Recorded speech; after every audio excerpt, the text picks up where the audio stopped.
One generation passeth away, and another generation cometh, but the earth abideth for ever. The sun also ariseth, and the sun goeth down, and hasteth to the place where he arose. The wind goeth towards the south, and turneth about unto the north. It whirleth about continually, and the wind returneth again according to his circuits. All the rivers went into the sea, yet the sea is not full. Unto the place from whence the rivers come, thither they return again.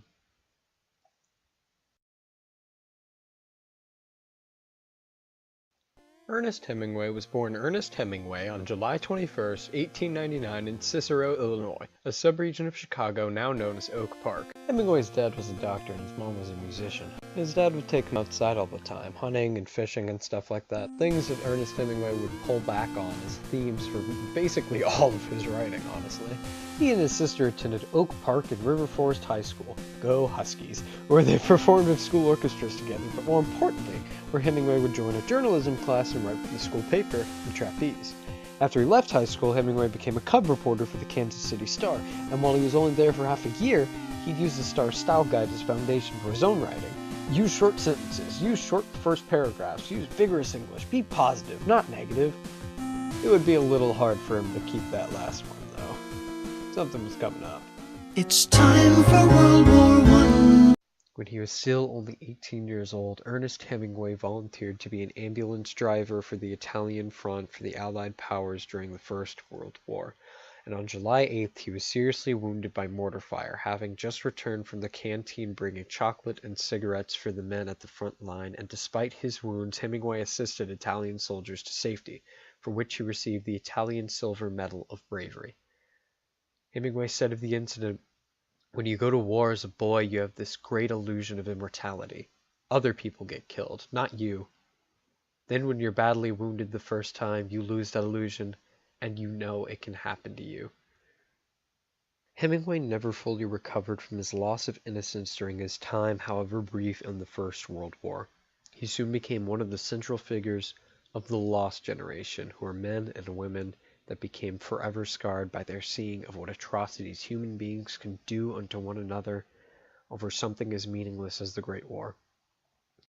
To quote Samuel Hines, "Loss means not vanished, but disoriented, wandering, directionless. Recognition that there was a great confusion and aimlessness among the war's survivors in the early post-war years." Those we remember of the lost generation include J.R.R. Tolkien, T.S. Eliot, John Steinbeck, William Faulkner, Aldous Huxley, C.S. Lewis, and F. Scott Fitzgerald. Fun fact! A lot of the writers of the Lost Generation, you might notice, are raging alcoholics. Faulkner's in the bunch, and Hemingway is too, famously getting so drunk and so annoyed at a boastful friend that he took his friend's walking stick and smashed it into pieces over his head.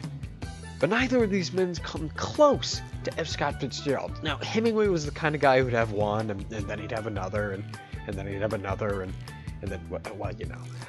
But apparently, F. Scott Fitzgerald drank so much while they were hanging out in Key West that Hemingway, who was probably drunk, asked Fitzgerald to stop. That's crazy. Hemingway's most influential works include The Sun Also Rises, which spoke for millions of the Lost Generation in 1926, The Old Man and the Sea of 1952, The Snows of Kilimanjaro of 1961, and A Movable Feast of 1964. Ernest Hemingway was a great author, and like all great people, he stumbled into his fair share of controversy. He's been accused of misogyny because many of his female characters are cruel or dishonest, and also of poor writing due to his simple sentence structure. He of course is an alcoholic, and worse than this, he committed suicide. Hemingway's impact and legacy on American culture and literature goes far beyond his time with his modernist circle of writers, and beyond The Old Man of the Sea and his other works, and even beyond speaking for an entire lost generation. He's an inspiration for people from J.D. Salinger to Jack Kerouac and other offbeats. If it's stilted, peculiar, sardonic, ugly, or painfully realistic, Hemingway probably had something to do with it. In addition to his Silver Medal of Military Valor from World War I, he also won the Pulitzer Prize in 1953 and the Nobel Prize in Literature in 1954.